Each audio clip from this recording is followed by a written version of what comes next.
Maayaw nga buntag sa inyong tanan na ako karon diri sa atong amigo guys. Ana ako ipaabot sa inyo ha. Tungod kaya daghan kaayo nagpasa sa ato og link. Akong itanong sa atong amigo kung matinuod ba jud ni. Kasi meron po nagsasabi iti kung hindi ito mangyari ngayon yung giyera sa Pilipinas versus China. Posible nga magaganap ito sa susunod. Kaya dapat po natin ipaabot sa inyo kung unsa man ang tubag sa atong mga amigo.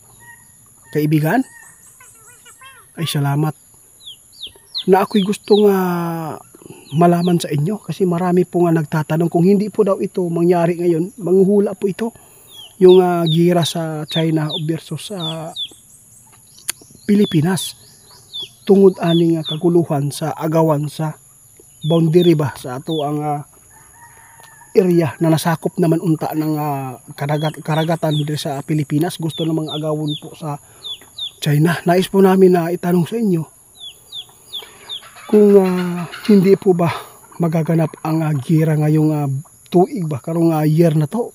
Kasi meron po nagsasabi, nagpaabot, kung hindi daw mangyari, posibleng mangyayari daw ngayong 2026. Gusto ko malaman po para maka-estimate ang mga tao na makapaghanda ulit.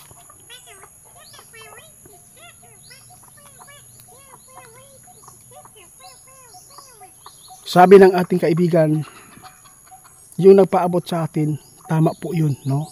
Kung hindi man po ito magaganap ngayon, sa susunod na taon, yun po ang ating paghandaan. Kahit hindi man na matutuloy ngayon, dapat maganda pa rin tayo kasi hindi po natin alam kung ano man po ang nakatadhana po sa araw at buwan at year na ito.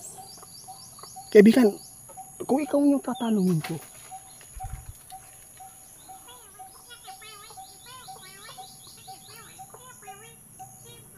ito po ang nakita ng ating kaibigan, no? Kung ang US hindi man po makapag tugon nito, kung hindi man po umpisahan ang kaguluhan, hindi po ito magaganap ngayong taon na ito. Ngunit sabi ng ating kaibigan, dapat lang maghanda pa rin tayo kasi hindi po natin kung ano man po ang nakatadhana. Dapat maging mapaghanda, kaibigan. O tinugunan ko lang po ito. At least po meron tayong nakuha sa inyo na dapat po sundin ng mga tao. Guys, na may nagpaabot sa ato na naadaw may tabo gyud nga giyera sunod sa 2026 kung dili daw karon madayon. Pero magpasalamat ta, no? Na unta na dili na lang gyud unta madayon hantod sa hantod para dili ta makatikim aning kahirapan ba na mahitabo diri sa ato Kaya maghintay na lang po tayo, kaibigan, kung ano man po ang mga update nito. O ipapaabot ko sa inyo lalo na yung mga katanungan ng mga tao ngayon na sana ay hindi po sila magpapanik kung ano man po ang mapapanood pa nila sa mga content creator. Baka po ay mga mali ba ng mga impormasyon para lang makapag-views sila, no? Salamat po, kaibigan, ha. Maraming salamat sa inyo ipinapaabot ngayon.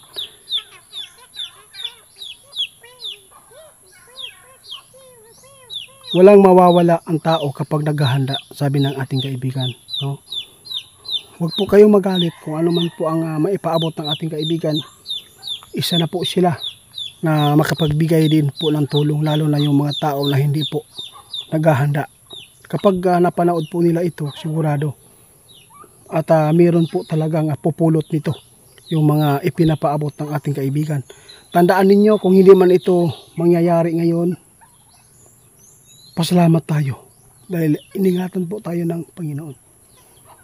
Pero sabi ng ating kaibigan kanina, ayaw gyud mo og kumpiyansa. Huwag kayong magkampante kasi hindi po natin manage, hindi po natin, no, na ang utak ng mga tao wala nato i-manage kung unsa man po ang ilahang gusto na mahitabo, na gustong mahitabo dire tungod lang sa pag-angkon sa teritoryo.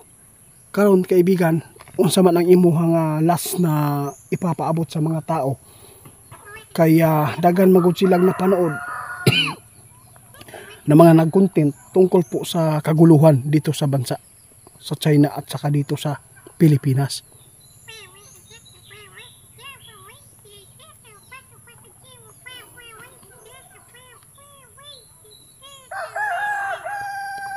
Tandaan po ninyo ang mga sinasabi ng ating kaibigan. Hinulaan po ito nila noong 2024, di ba? Magugulo po talaga ang 2025 at maraming mangyayari. Hindi pa natin sure na kung wala mang kaguluhan na giyera dito sa atin, posible magaganap talaga ito sa susunod na taon. Kaya salamat sa impormasyon sa iba na nagpaabot sa atin at naitanong po natin sa ating kaibigan, dahil po napakaraming mga tao na gusto talaga na mapanood at mapakinggan nila ang ating ipapaabot, lalo na yung mga katanungan po nila ngayon, dahil po sa nakikita po nila sa balita ay muli nga nagbabala na naman po yung China sa Pilipinas kung ito ay makikipag-usap po yung Pilipinas tungkol dito sa pinag-aagawan po ng China, yung boundary ng karagatan natin. Kung makipag sila doon sa Taiwan, sigurado na mayroon po talagang magkakasubukan po dito. Kaya salamat po sa mga nagpaabot sa amin, kaibigan.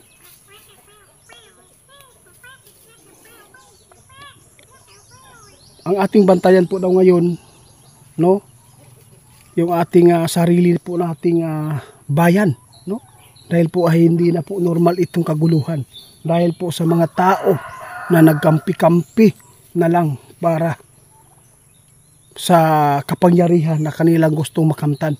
Daghan kaayo mga buaya karon guys, no, daghan kayo nagpatanong sa atua, daghan kaayo kung tinuod ba ang Bulawan daw o gipangawat na ba yun ang Bulawan diya sa Central Bank.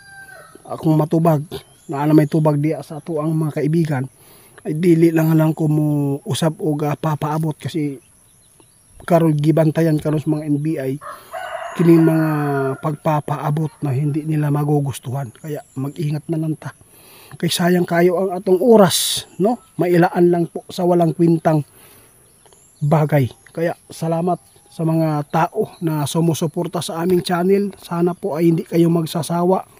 Alam po natin na mayroon pong mga tao na gusto pong magpapabagsak para po masuportahan po ng iba, no, para masuportahan ba ang mga ghost hunter na mga tao diya sa Manila. Yun, maraming mga ghost hunter na kanilang gusto talaga na yun ang masuportahan po ng mga sumusuporta sa amin.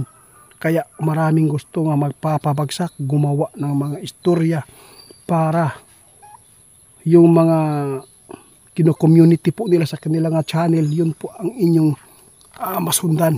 Hindi po yung mga tulad namin dito na mga nagpapaabot ng ikakabuti.